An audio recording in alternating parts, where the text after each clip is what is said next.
computer as well. And we are recording. Okay. So, welcome everyone to Nonprofit Problem Solver Podcast. This is the launch of season 4.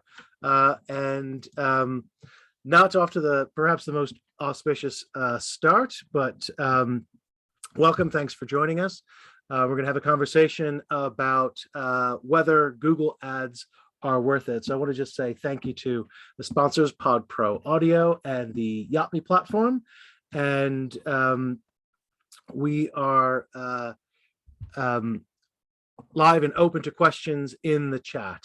So for the other thing that people need to realize about season 4, which is different, is that we are also partnering with a nonprofit in every episode. In this case, it's Toybox, toybox.org.uk, which is the global effort to get children off the streets. So a £5 donation will get a warm meal and a drink for a child who's currently living on the streets.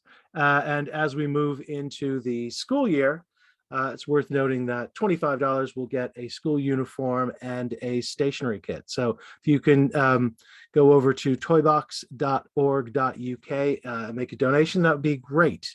And hopefully next week with episode 48, when we do part 2 of this question around Google Ads, and Silvia joins us again, we'll be back on the Yacht.me platform. So for those of you who are listening live, you want to throw questions in the chat, we'll incorporate those into our conversation. But now let me give you a chance to Silvia to introduce yourself. How are you, Silvia?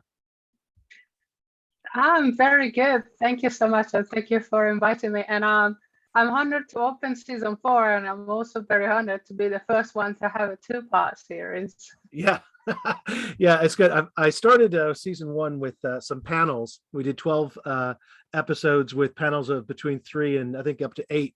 And I've had a couple of those folks come back, and a few of those are scheduled even for season 4. But this is the first time we've done a sort of back-to-back 2-part series. And let's be transparent here, Silvia. You and I met on Clubhouse. And we were talking about this topic, and in fact we did a couple of dedicated rooms on this because it's a really important topic for nonprofits to understand.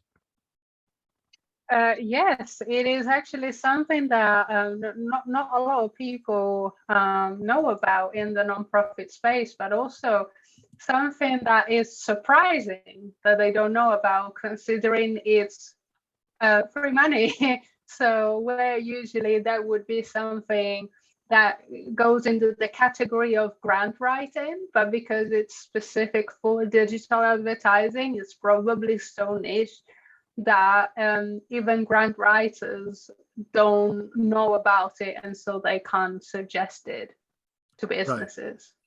Okay, so let's get a bit more information about you before we jump into the topic. So tell us about your background and how you got involved with nonprofits and what you're currently doing at the moment. So my background is marketing and PR. I started my career with PR briefly. And then I went into marketing. I covered every aspect of marketing, offline, emails, content, strategy, social media, everything that you can think of. And then I moved into digital, and specifically paid advertising, where I am to this day. I decided to specialize in that. Now, I worked for small businesses, big businesses, corporates, agencies, startups. I've covered the entire lot, and nonprofits as well. The reason why I have started to work with nonprofits is specifically because of this grant opportunity. Because as we all know, nonprofits are most of the time limited in budget. So any help that can come their way is more than appreciated. And Google so happens to have a lot of money to give away. So we might as well take advantage of that and get as much money from them as we can, because they are going to give the money away anyway. It might as well be you.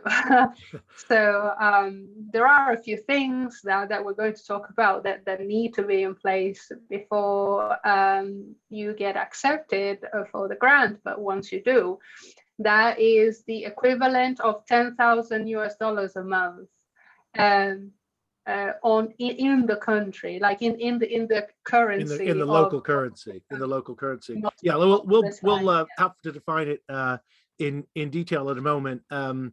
The interesting thing here is you're saying this opportunity, the Google Ads grant, is really what drove you to shift your business from primarily private sector to primarily nonprofit. Primarily nonprofit, yes, because there is a as far as I'm concerned, having nonprofits do something fundamental for society, and they shouldn't really be existing, like society should be working perfectly, but it doesn't. So nonprofits are there to help where the government channels will not, and they are making a tangible and material difference way more than the for-profits are doing. Like for-profits do just that, they look for the profit. Non-profits look for the people. So that is why I prefer to work with non-profits. Okay, and final thing before we get into the topic in detail, how should people find you online and get in touch with you, and what sort of training and support do you offer your clients? So you're gonna find me on the paidadschool.com. So that's my website, and also in there you're gonna have most of my contact details, but also you can find me on LinkedIn. So I've got quite a unique name, and I've got a definitely unique face. I'll let you know, and you let me know if it's a positive or a negative, but you're gonna find me there. So you're not only gonna see what I do, like the website, but also learn more about me as a person on LinkedIn, which I think it's slightly a better approach, because at the end of the day, it's always about working with people that you like, and then you trust, and then you build a relationship with. And as far as the training is concerned, I do quite a few things actually. I have training sessions for people who already have somebody who's offered to run ads in-house, so that I do the training and teach them how to do it so that they can do it themselves. Sometimes I've got training where people come to me and say, I'm not sure if I'm ready to run ads at the moment, what should I do? So those are the preparation sessions before you spend money on any kind of marketing, really, not just advertising. And then it's the usual management packages. So that's the version where I do everything and I run the ads for you. Mm-hmm. And that's a monthly retainer, basically. Right. Okay. That's great. So thank you for that. So I know you're also active on Instagram. Is that right? Yes, I am indeed. It's fascinating how different the audience on Instagram is. So I find that on Instagram, most of the people that look at my content are small businesses, like solopreneurs, not really that much nonprofits, which is interesting. But yes, I'm definitely on Instagram as well, and the handle is always the same, the Paid Ad School. Right. Okay, so Paid Ad School to find Silvia online. Okay, so let's get into our topic here. Google Ads grant. It's been around for a little while. Yes. Let's describe exactly what it is. You already mentioned that it's $10,000 in the local currency, wherever you might be, the equivalent to $10,000. But it's not a traditional grant in the sense that money moves from Google to the nonprofit in order to fulfill a program or meet some sort of objective. It's an allowance, really, isn't it? Yes. Yes, it's a Google Ads credit. So what happens is that Google says, congratulations, you can get this grant. Yay. And then they say to you, there you go, this is your account. You can create your campaign and your ads in here. You will spend up to 10,000. You're going to see the spend going up because we have to see how much you're spending, but up to 10,000, you're not paying for it. We are covering the bill. Right. And so is there there is never any money exchange. Right. There's never. So basically what they're saying is they've made their advertising platform available to nonprofits who meet the criteria, which we'll get onto in a moment. They is available up to the equivalent of a $10,000 spend, but the nonprofit isn't charged any money Exactly. for having those ads until they go over the $10,000 limit. Yes, so it's worth saying that $10,000 is a lot of money to spend, and for the majority of nonprofits, you're not gonna get to 10,000. So basically, the likelihood of going over is very rare to non-existent for the majority of nonprofits because they're too small. In the likelihood that you are going over, you can set up a limit and say at 10,000, turn everything off until the first of the following month, or they're going to charge you for the difference. But again, it's so unlikely that I wouldn't worry about that. Not a consideration. No. But the point really is that it is not actual cash. There is no movement of money. How you account for it, depends on your own sort of local rules, but it's not something that you have to worry about in terms of money going into your account. So the key thing is the question that we're going to ask is it worth actually doing? It sounds like a lot of money, although it's, as we said, it's not cash. Are there reasons why nonprofits should not do it?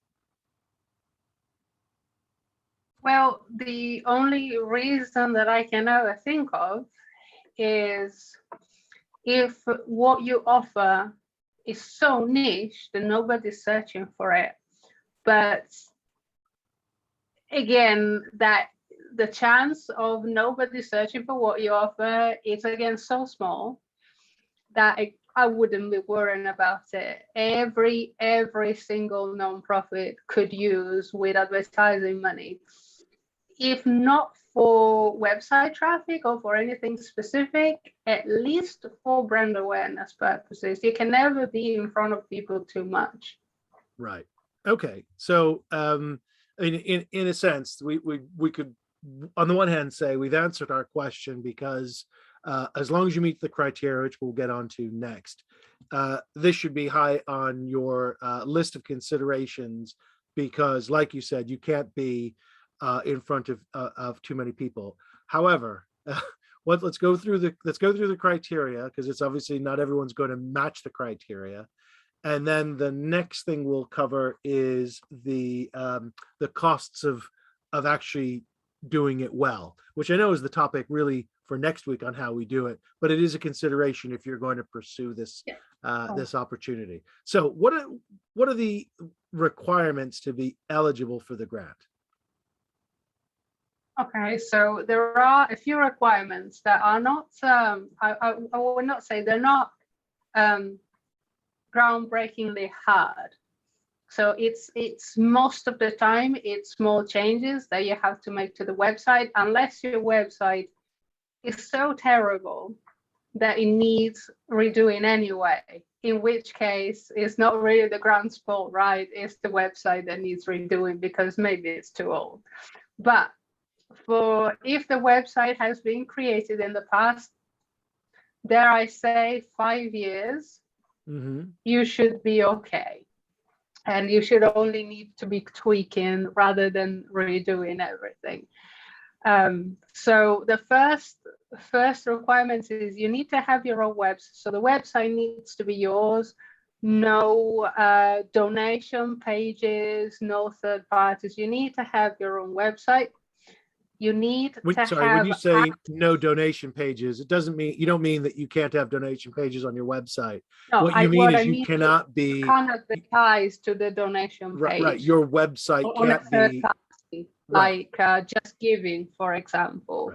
right. You need to advertise to your own website. If on your own website you have a donation page, of course, by all means do that, but third parties are usually a big problem. The reason it's a big problem is because you cannot track what happens on another website. You don't see that, you just see people clicking on your ad, but you don't see what they do next. So if there is any problem, you can't tell what it is because you don't have the data. So all the advertising goes to the website that is yours. You can have the full control on and 100% see all the data that you need to see. So this is the first thing, your own website. Access to the people who have created your website, if it's a third party or if you've got somebody in a house that manages your website.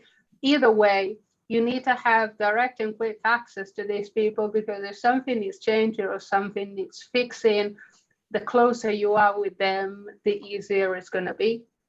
Okay, so you need to basically have a website that you've got some control over. Yes, you absolutely 100%. Because that's what the Google ad, the links do from Google directly to your own website. So it's got to be owned by the nonprofit and managed. Even if it's a third party that you've contracted to manage it or a volunteer, you've got to have access to that person in case they need to make tweaks and so on. Put it this way, when on the application, you put in, this is the website, and they say, okay, we give you the grant. They go in to give you the grant based on the website and on a couple of other factors. So all the traffic needs to go to that website. They don't give you the grant for this website and then you can advertise wherever. This is the best way to put it. It's just your website. Okay. And then you have to have a very clear mission. Usually most nonprofits have the mission on their homepage, because what do they stand for? That's pretty much the biggest difference between a for-profit and a nonprofit website. Like the cause that you're working for and then you're working towards is there, and it needs to be 100% clear what people can expect when they land on the website. So if you haven't got your mission on your homepage, and it's very prominent, that is something that needs to be added. And so let me clarify that for people listening. When you say your mission or what you're doing, you don't necessarily mean the nonprofit's mission statement verbatim, word for word on the homepage. But what you mean is that it's got to be clear what it is that you do, what your purpose is, what you're trying to fix in the world, or what social impact you're after. Needs to be very clear on your website. It does not need word for word your mission statement front and center, but it needs your, something that reflects your mission. Is that fair? Correct. Yes. Okay. And also on top of that, you are going to need to have a clear navigation. So the navigation for the guys that are not used to website language is that bar at the top, where you have the most common links that send you to the most important pages on your website. So that part, that navigation needs to be very clear. So a person cannot be confused and be wondering where they're supposed to go when they land on your website. So for example, some of the clearest navigation that I've seen is about us, our mission, our services, our events. donation page, or if they've got a small e-commerce website where they sell some merchandise, that is there as well. And then contact us, something Really that is simple. clear what you're gonna see and where you need to go. Because again, confusion is what Google doesn't like. Google is looking for websites that are clear, easy to navigate, where people find very quickly what they're looking for. If they don't see that on your website, they're not going to give you the grant. So if your navigation is confusing, you need to fix that. Okay. So you need to have an up-to-date website that makes it clear what it is you do and is easy enough to move around. Now, let me ask you, on the donation page, I know a lot of fundraising software, fundraising apps allow you to sort of import that system, and they sort of recreate a page that you can put on your website. Well, does that create a problem for Google? No. Because you can track those as though it's your own website, right? You can embed a form. You can embed part of the donation page on your website page, and that's perfectly fine. Okay. Because the donation system is supposed to be communicating with Google Analytics. And that is the analytics of your website that every website is supposed to have, and that your developers or your website people were supposed to set up for you when they created the website. So if you don't know, if you've got it, ask, because 99.9% you're supposed to already have it. So the donation, usually the donation third party usually communicates with analytics.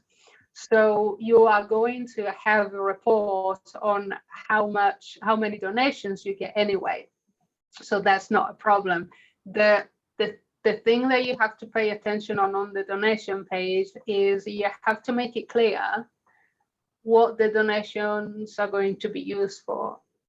And I'm not saying every single thing that you're going to use the donation for, but what I'm saying is, for example, in Toybox case, if they are going to use the donation to provide meals, or to send a kid back to school, or they're going to create birth certificates for these kids. So all these things, like generic categories, you have to make clear that the donations go towards those things. But in general, it needs to be clear that all the money that you get is reinvested back into activities that help the charity move forward, whether that's on the people that the charity serves or the people that the charity needs in order to run the charity. Right. Whatever it is, it needs to be reinvested in the charity. Right. I mean, in a sense, those are the accounting requirements for any nonprofit, in most jurisdictions anyway. So although the way you described it might, people listening might think that's quite technical. Really, if as long as your donations are being used for legitimate nonprofit purposes, you should be fine. But there shouldn't really be any confusion. No. Right. I mean, that's really the main point.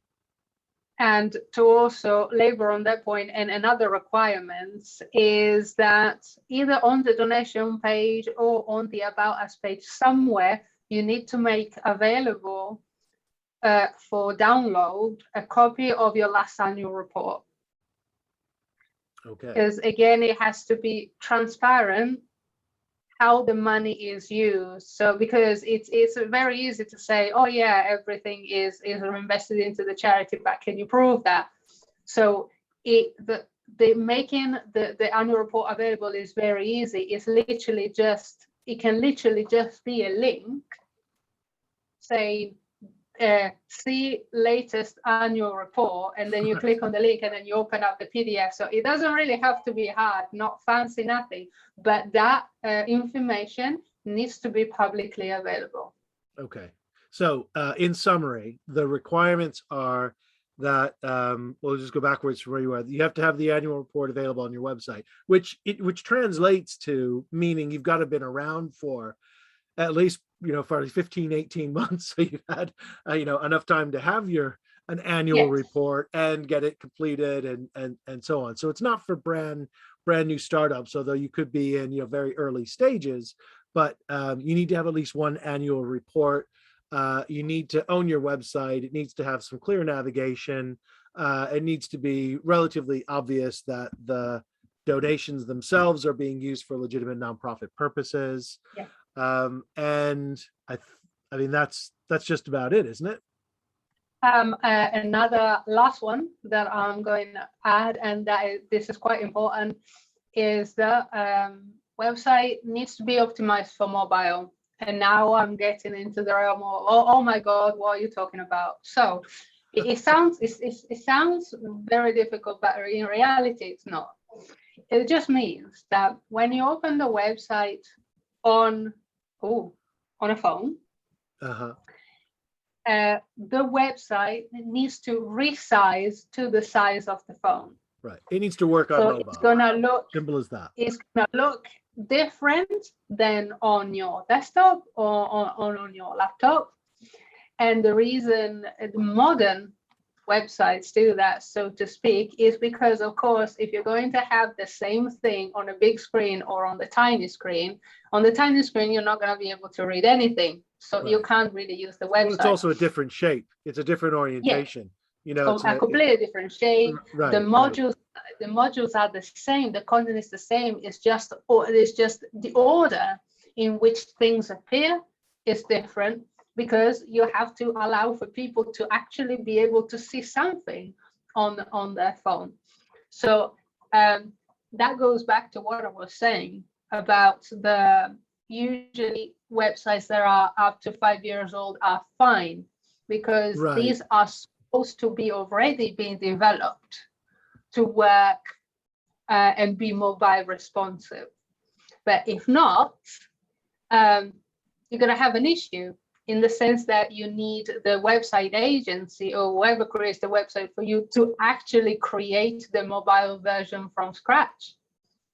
Right. So that is a considerate, a time investment. It's not something that you do in 5 minutes, which also could also open like another discussion of, if we need the mobile version, shouldn't we just redo the entire website and be done with it? Yeah. But either way, mobile friendly is really important, because, and it just depends on the industry, depends on your specific case, but usually 70 to 85% of traffic to your website comes from mobile. So not having a mobile friendly website splashes your opportunities for everything. Even if you didn't have the grant, even just on a day-to-day basis, you're relying on your website. Your website is your basically your 24/7 shop, always open, tells people what you do, and people can't see what you do because the website doesn't work properly. Right. So even if you're not going to get the grant, even if you don't want to get the grant, please go to your website and make sure it's optimized for mobile, because it's going to make not a huge, a humongous difference in the traffic that you're going to get. Yeah. Okay. I think that goes without saying these days, but is worth reminding people. I think the other thing that we skipped over, which or took for granted, was having nonprofit status as an organization. So in the United States, that's a 501c3. In the UK, it's registered charity. Obviously, every jurisdiction has its own version of a tax exempt status, which is what we're talking about as a nonprofit. Obviously, the Google Ad grant application will require that. So let's walk through that application just briefly. Obviously, you're going to provide links to your website that they're going to look at. You need to provide either a direct link to the annual report, or they'll find, or point to where it is on the website, and some demonstration or proof of your registration as a tax exempt organization, or as we're referring to them as nonprofits.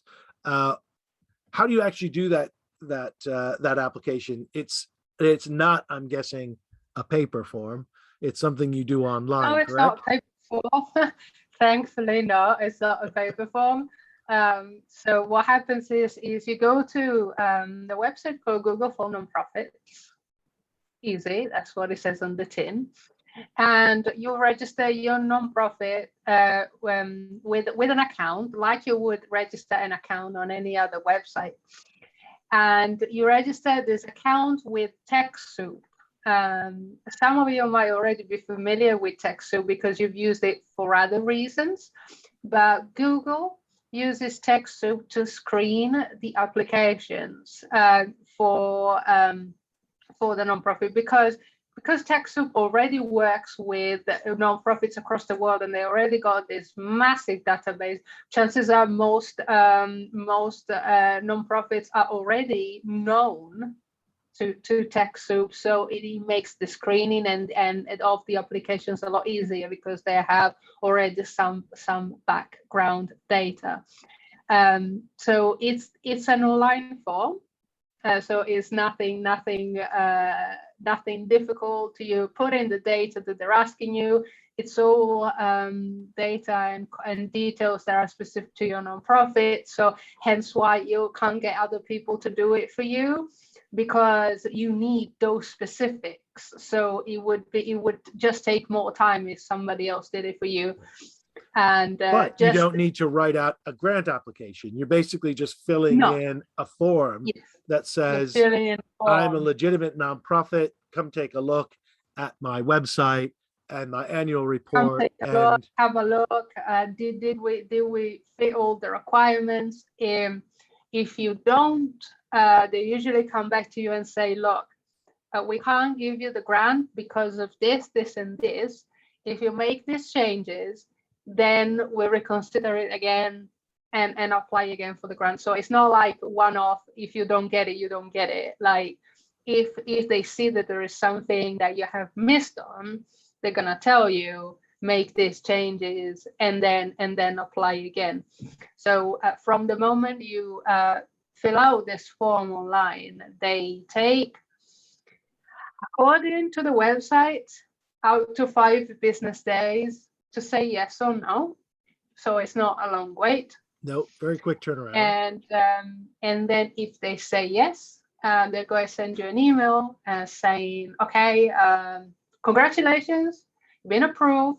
You're going to get a few other emails where we're going to give you your account, and we're going to set up the line of credit for you, basically. Mm-hmm. And then you're going to be able to start advertising.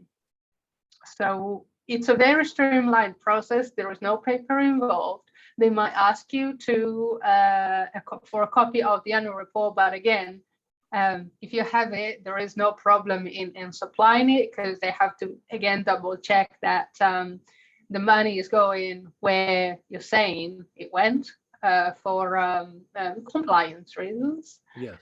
And then, at this point, you are officially ready to advertise, and a whole new world opens, because believe it or not, this was the easy part.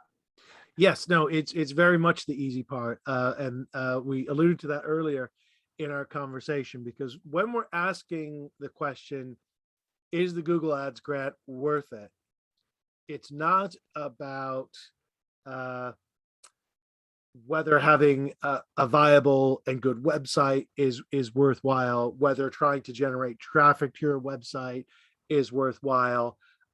It's really, can you spend the time and or money, or broadly call it an investment, to get to grips with what it means to do the Google Ads grant well?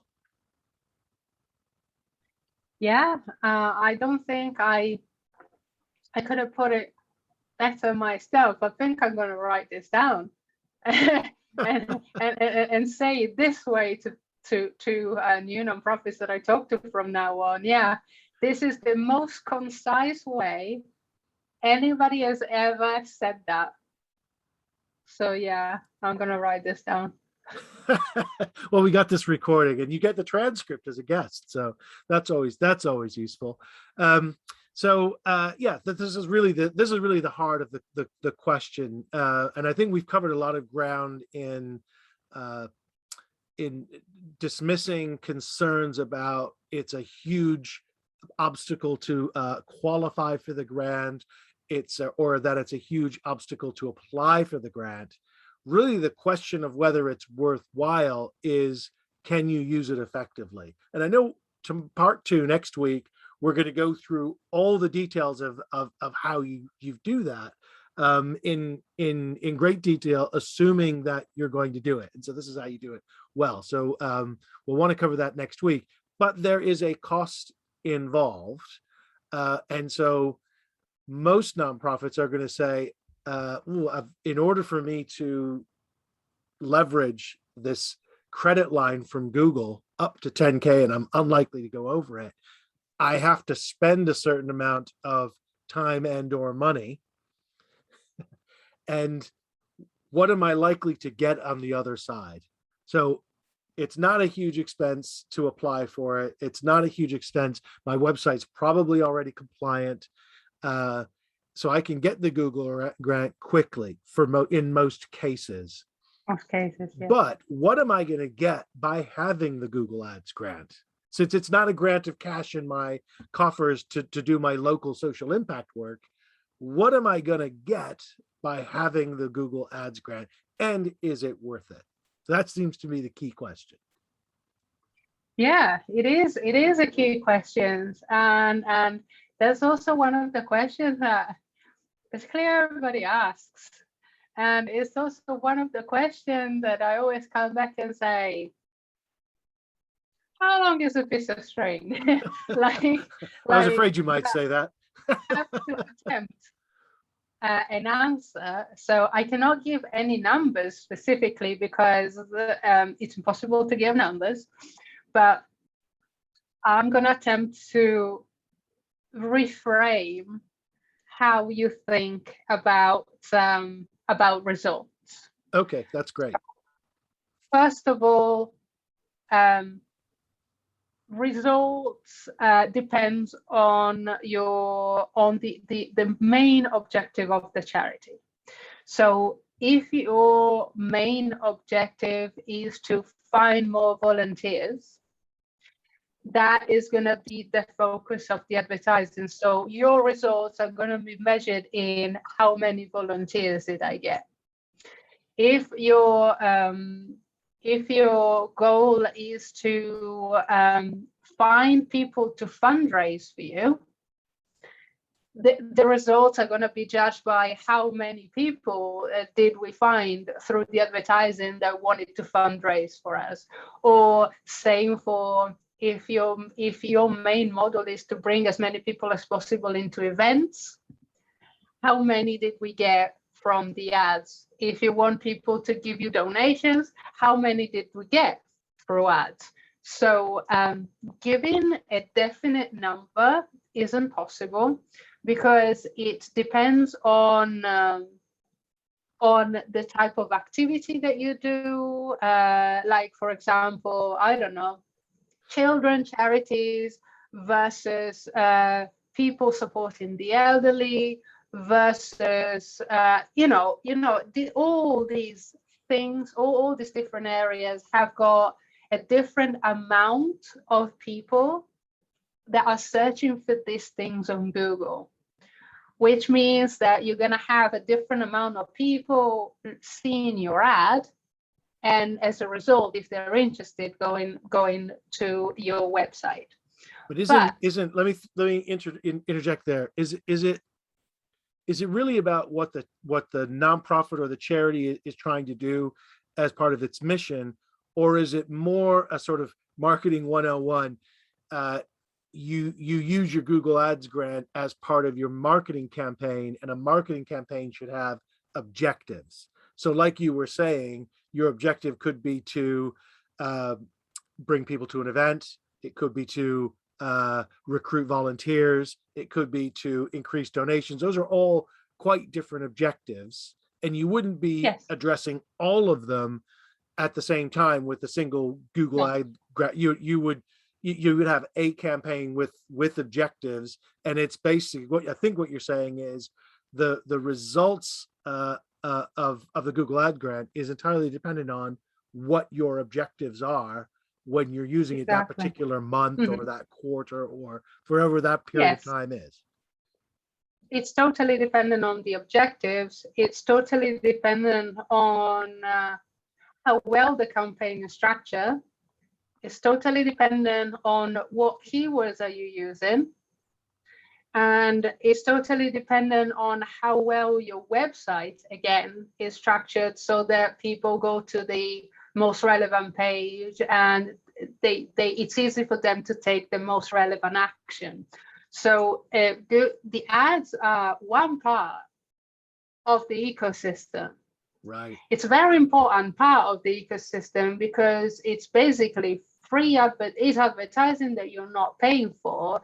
It's all those people that are coming, new people that are coming to your website right now, because right now they search for something like volunteer jobs near me.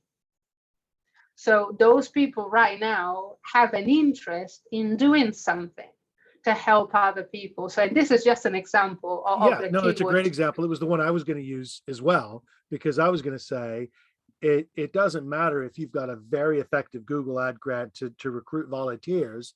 If they go to your website and it's a mess in terms of a potential volunteer trying to work out what to do when they get to your website, if it's difficult on your website for someone to volunteer, the Google Ads grant isn't going to change that. It's just going to bring more people to your website to realize how difficult it is to volunteer.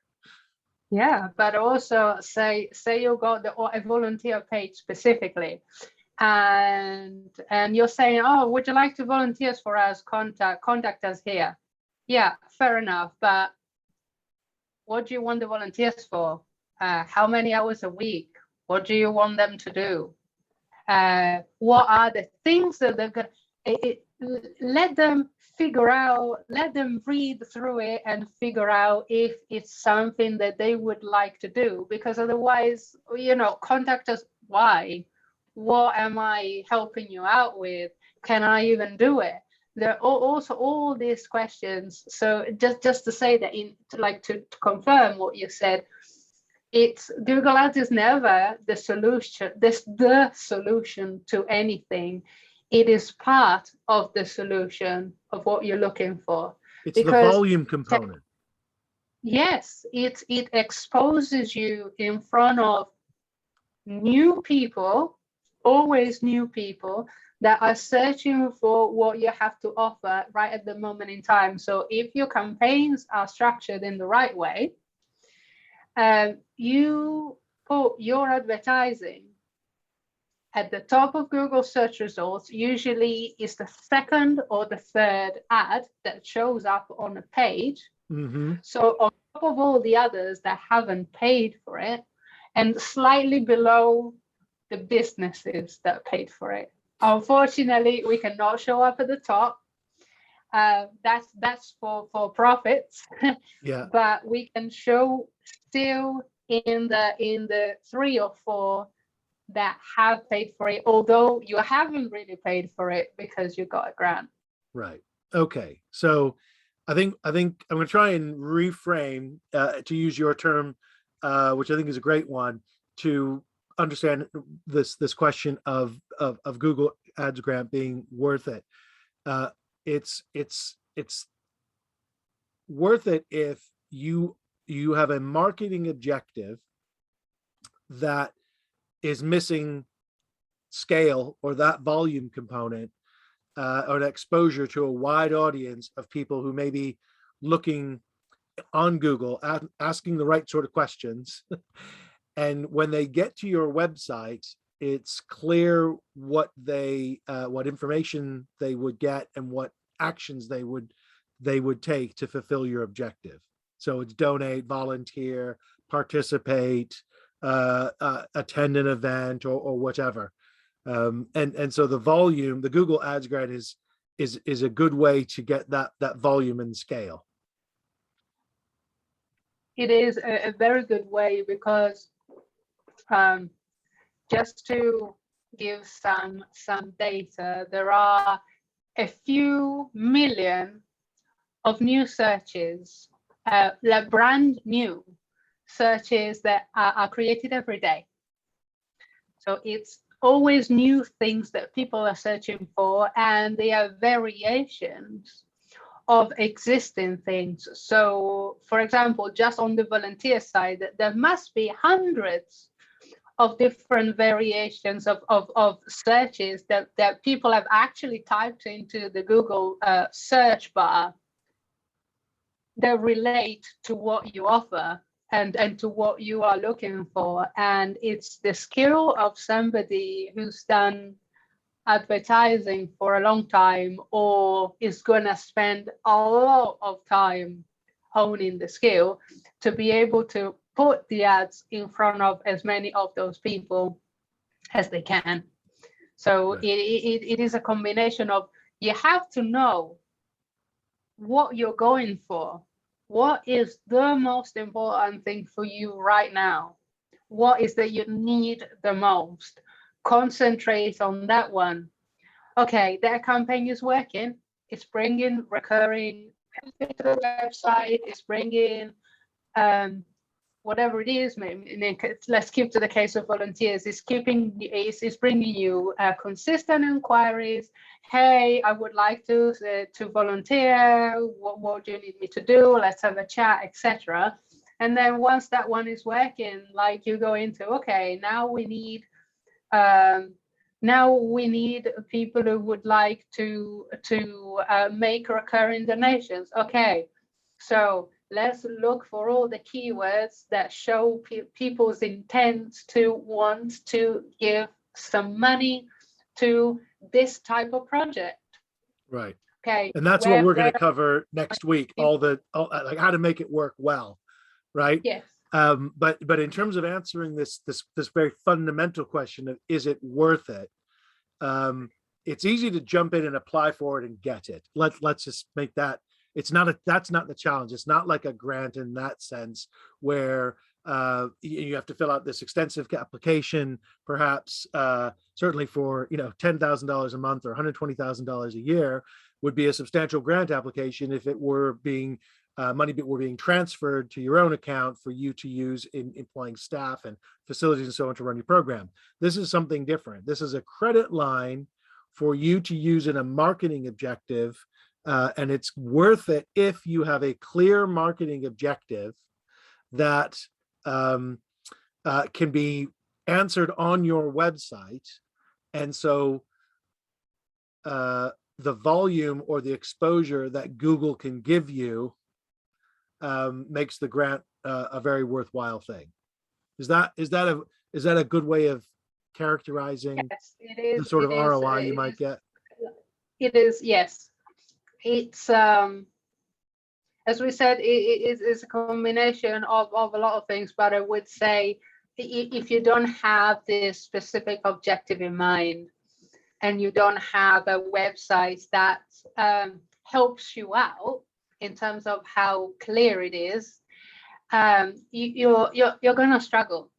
And you also need somebody, you either need somebody to come in and do the job for you, or you need a person in-house that is going to devote a lot of time to make this thing work. Right. And that's the other element about worth it. Let's just assume that most nonprofits are not going to have the skills in-house, are not going to have the time to learn the skills, and so they might need to engage someone like yourself, they then have to say, is the objective that we have, let's say it's volunteers or donations or people to an event, is that going to generate the return on the investment? Now, obviously, attendance at an event or donations are bringing in revenue. Volunteers don't.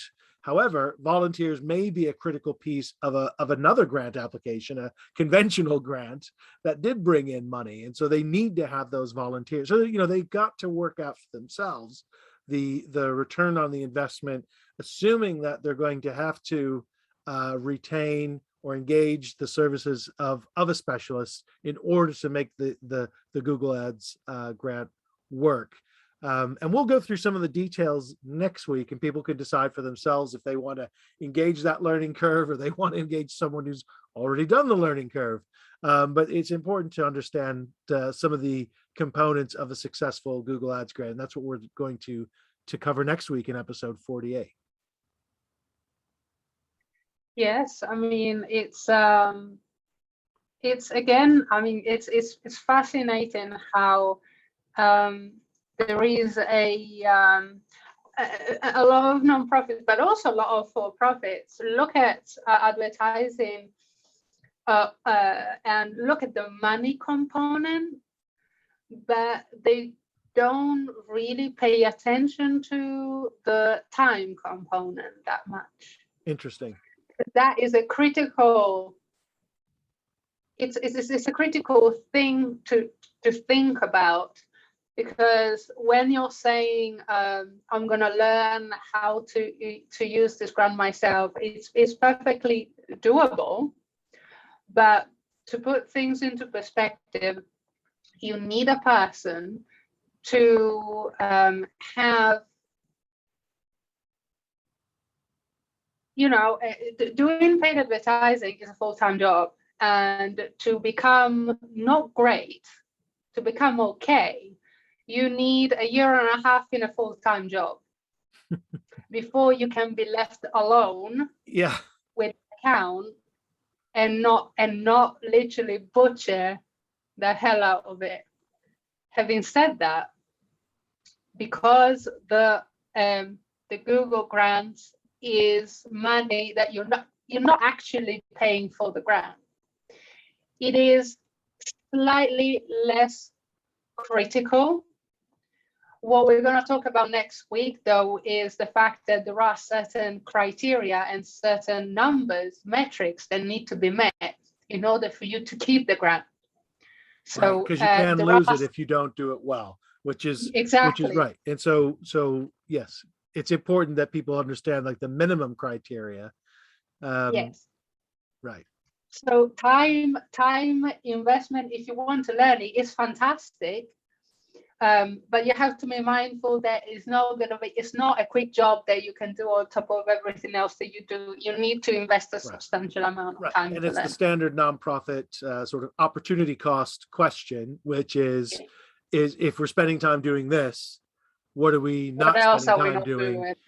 Should we be out networking and generating individual donations, or should we be out making doing partnerships to generate our volunteers that way, or doing something else.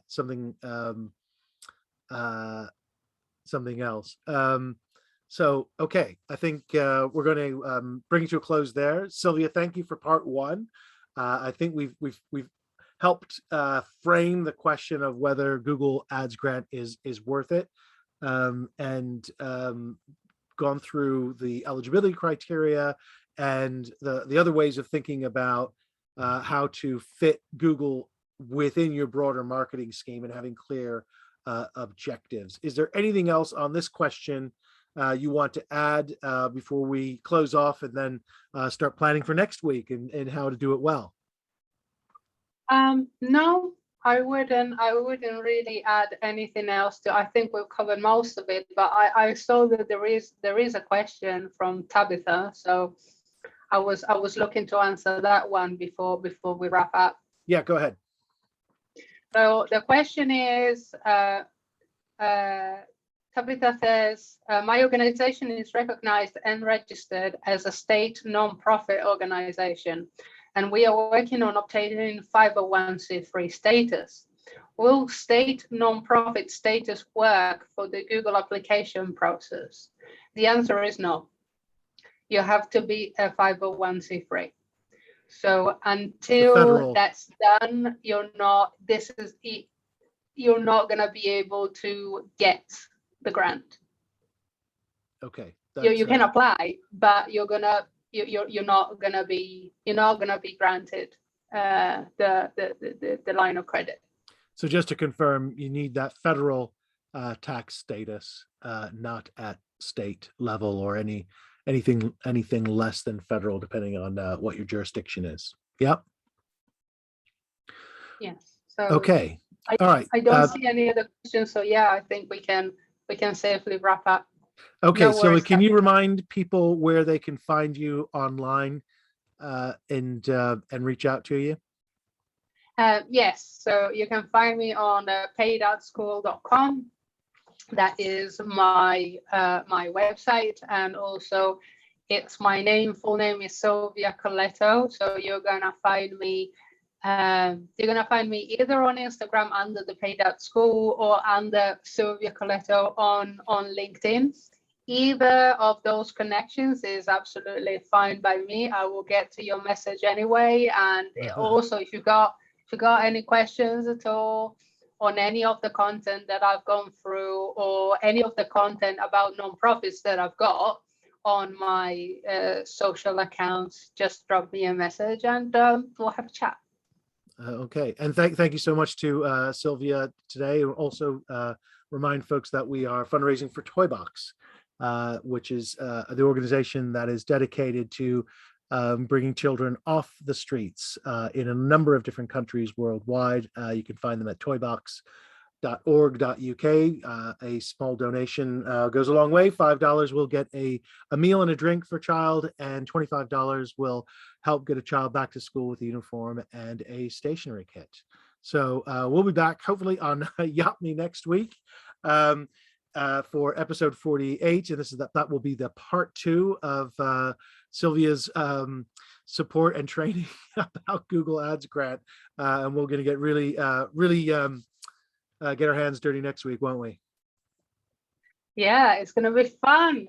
We're going to deep dive into what the numbers mean, what you need to get the grant, what a okay campaign looks like, all the things that you have to look out for if you are trying to do the work yourself.